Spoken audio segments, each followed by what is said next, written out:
yo.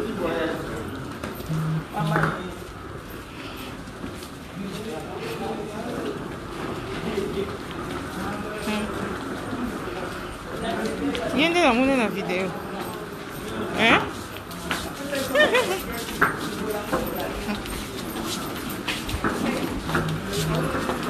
Viens de la monnaie dans la vidéo. Le bana awa toyo. Awa obimi osepeli mer. Ya na sepeli para ka sa video ana. Oh, mon contenu ya banda ila makambo le kanate. Dans mon sali vidéo. On demande sur le chat il a réagi. Ça c'est un peu possible. Après si bino ba résultat. Après si ça va résultat to ke inda. Balobi, bosali combien de tests? Basali yo combien de tests? 4 tests. Oui. Ah, en hôpital, ça lit combien de jours? Ça lit 25 jours à peu près. C'est quoi, Balobi? Au coquille au bima? Na coco bima, oui. Et les kinango sans problème? Bon, on a rencontré quelques difficultés, mais pour le moment, ça va. Toyokani, na kamune c'est l'équipe, c'est bon. Vous avez combien au total, Bobimi? Bobimi, 10 personnes. Oh, Boyo qui bien? Oui, autre qui bien. Maman, c'est qu'on veut sensibiliser la population, bazone du matin qui est malade des alliés. Maman, Ezali. C'est tout le monde qui est là, qui est là. Je n'arrivais pas à respirer.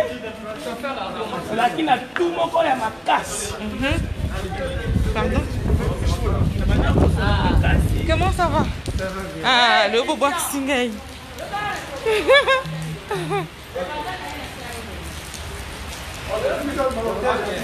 Comment? Pour Nanine. Mais ça n'a caca. Okomi Esta.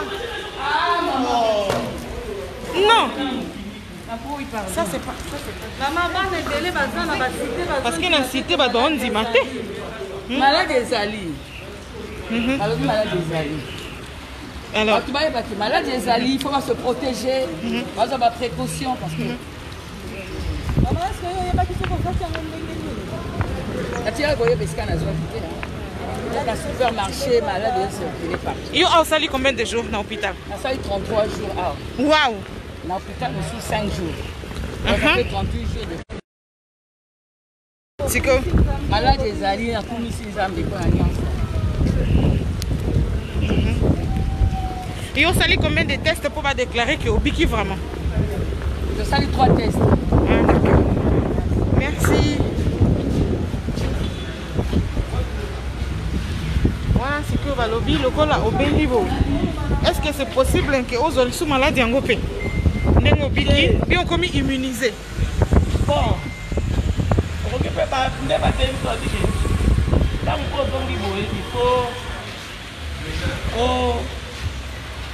faut continuer à se protéger. Comment on peut les hôpital? Quand on peut aussi sur le cœur de corruption, on va le possible bana. Et on dit ça va nous faire. Quand on peut, il faut d'abord se désinfecter. Mais parce que nous sommes dans quelques jours, il y a réticence, hein? À part parce que tout est en là. Si on donne ok, et là quand le bosso ça les années. Ce que la commis, il faut nous le bilamba na lati. Va changer bilamba. Na famille na ozaka yumo mtozwa ki malade wana. Parce que qui suivi là dedans. Banani. Bata INPS. INPS. OK. Très Nous avons bien. vraiment suivi les enfants pendant 12 jours. Donc tu confirmes au Kinois que malade des arts va mi battre là. Malade des alliés, comment on a belle yango. Malade des alliés. Merci. Wow.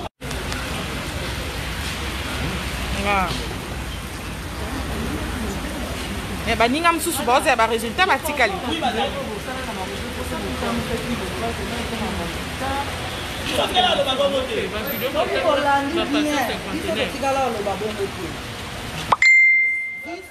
Silikaki mpona nini tozalaki babandaki kozwa avantage toloba avantage moko te na part ya INRB yango nde tobengaki mpona ete baya na secours na biso parce que rien ne marchait.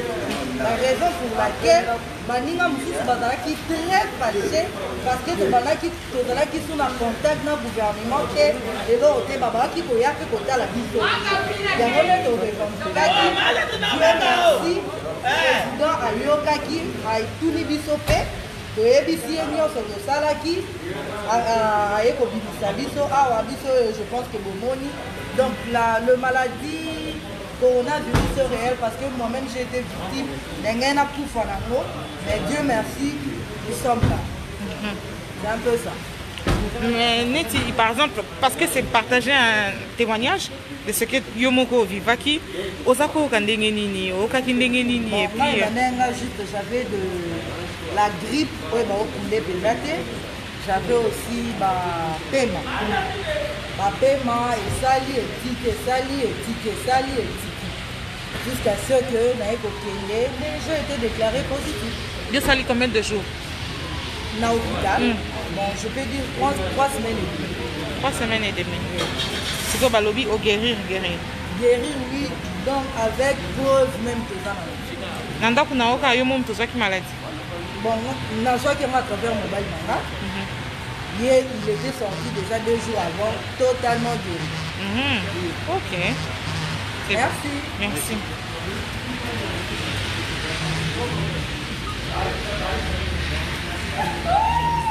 Donc Tokyo le baké botika là qui apprend à l'Ikamwambongo. Oui. Parce que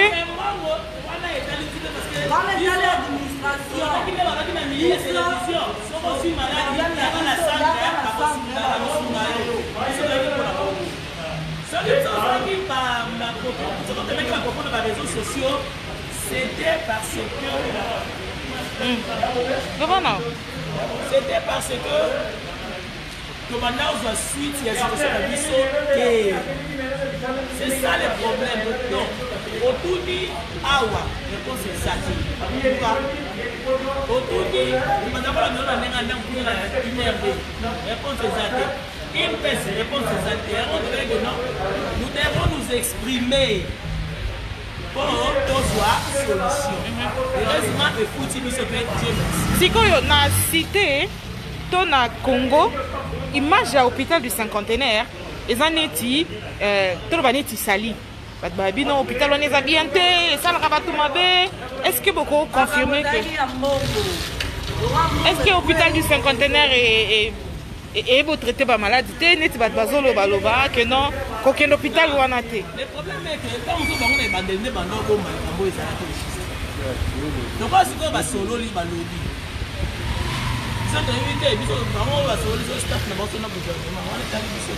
Yo traitement na ele qui n'en bien. On voulait revendiquer nos droits. On nous fasse des tests qu'on rentre à la maison. Mais bino bolandel na bino bien, ba médecin ba soigner bino très bien. Mais c'est parce qu'on a réagi, non?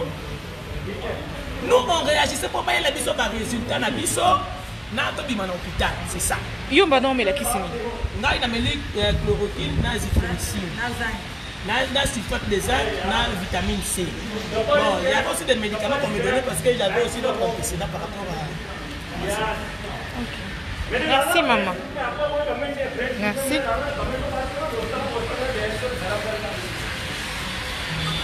Oula. Sophie, on maintenant.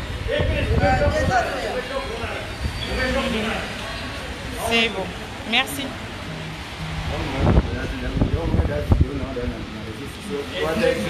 Ouais, voilà, taille jaune. Mais yom tout dobi maki déjà. Pesa mkongo boy chabo. Loba sike. Mais baya yebele na cité ba on dit maté que maladie ezanoko. Ah, problème ezande yo follow ba. Baya yebele ba on dit maté. C'est ça le problème. Batu ba boy kondima corona ezate. Tango batu bazo boy ondima corona ezate yo za na chance obiki. Mususu okendo tambola changa azu yango akufi. Ake kuna pe babomi batu, mutu moko abomisi batu 200. Yo lokola nzamba salio grâce au biki. Yo nde mutu faut témoigner que maladie eza baya ya bozwa quand même ba précaution na bino pour que pour attraper ngote po yo biki. Mususu akokufa. Omoni que so boyo témoigner. Tant ba bando kufa siko quelque part pe conscience na we ko reprocher yo. Ozomona. Pour biso tanto ya boto ozope ba risque. Toye ko zo ba témoignage pour ba tebele bazali banda va comprendre au bino bo vivre que bango pe bazwa ba mesure to tambola na loyenge te soki yo boyo témoigner alors à quoi ça sert totika baninga bakufa biso pe to confiner na ndako na lobi donc ni na fait ça qui